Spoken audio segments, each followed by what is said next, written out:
Well, next month, the ACT will have decriminalised small amounts of illicit drugs. Anyone found with small quantities of substances such as cocaine, methamphetamine and ice will be fined but not face a criminal charge. Those laws passed the ACT Assembly last year, but Coalition Senator Michaelia Cash last week tabled a bill in the federal Senate seeking to overturn the territory legislation. Joining me live is Greens MLA Johnathan Davis for more on this. Thanks for your time. So just on what decriminalisation means, first of all, you can have a small amount of the drug on you and you'd only pay a $100 fine at worst, or go through a sort of a course instead, a diversion course. Why feel the need to make that change? Because we want to treat drug use as the health issue that it is, rather than a criminal issue. We know that people suffering with substance addiction require a health intervention, and that trapping them in a cycle through the criminal justice system and prison terms do not make our community safer. It doesn't heal their drug addiction or their substance use issues, and we require a new approach if we're serious about reducing the harm from drug use and the harm on the broader community.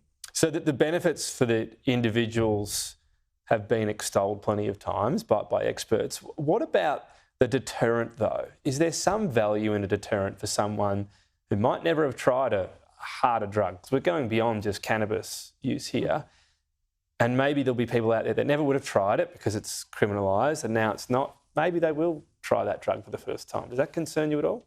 There's no evidence to support that argument. What there is evidence of is that our current prohibition law regime to drug use has not stopped drug use. It has not stopped criminal offending as a consequence of drug use. It has not stopped drug trafficking or drug distribution. And so if we're serious about tackling some of these issues and helping the individuals suffering with a drug addiction, as well as the broader community who risk being the victims of drug-related crime, we require an alternative approach. And we in the ACT think this health-based approach, treating the human being suffering with addiction, is the best way to get a better outcome for them and the broader community. When you say no evidence, there's studies that suggest in the macro that's the case, but there's always going to be individuals in that situation. Is it a sort of greater good argument that there'll always be bad outcomes no matter what law you involve for individuals, but on the whole it's better for society? Is that your argument? That same argument could be made for the status quo. We currently prohibit drug use and that hasn't stopped people from using drugs. What it has done is But it will have stopped some people, is my point. There'll be people out there that for them breaking the law, they don't want to do it, whether it's not wanting to get kicked out of school or losing a job.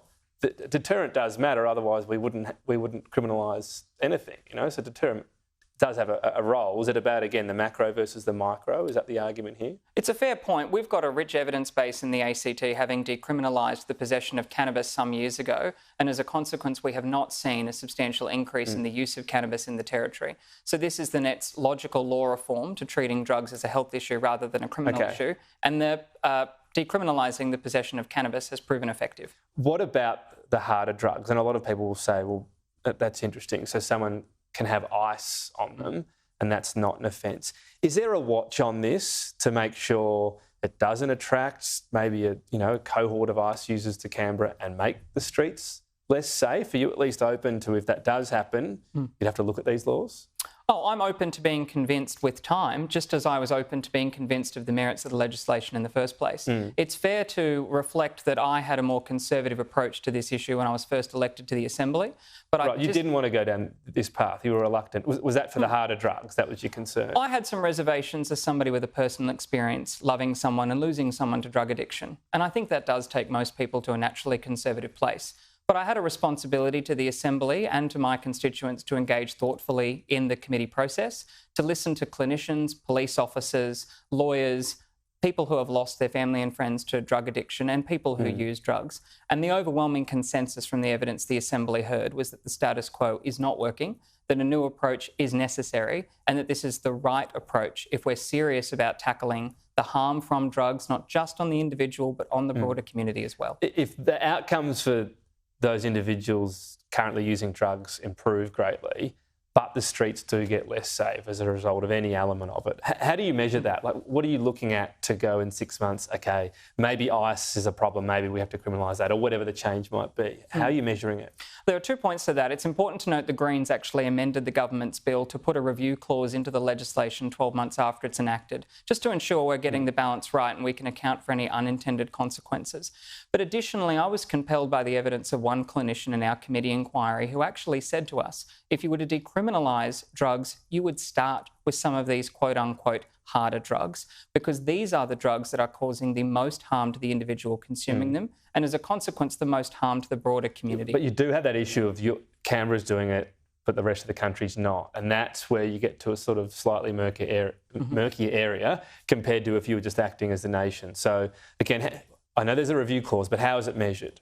What hard data will you have to assess that after 12 months? I think it'll be a range of data. We'll be looking at the intake of people going into rehabilitation and drug diversion programs. We'll no doubt want to look at the number of simple drug offence notices that have been issued by the police. We'll also want to look at a body of data from the ACT's leading drug and alcohol court. Again, another nation-leading initiative to reduce drug harm. Okay.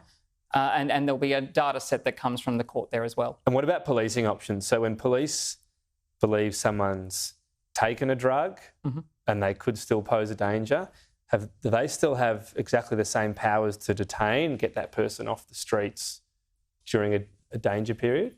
Certainly. If the police are of the view that an individual risks causing harm to themselves or to the broader community, irrespective of their use of drugs or not, then police have the power to intervene. What this is about, though, is when an individual is caught in possession of a small amount of illicit substances. Just the possession itself, everything else around police powers to be able to keep people safe, the person themselves sometimes, or the That's right. community stays the same. Okay. Drug trafficking remains illegal, drug distribution remains illegal, and any crime that is committed as a consequence of drug use remains illegal. But this is about the possession of small amounts of substances and treating it as a health issue because we want to protect our community. Johnathan Davis, thanks for your time. Thank you.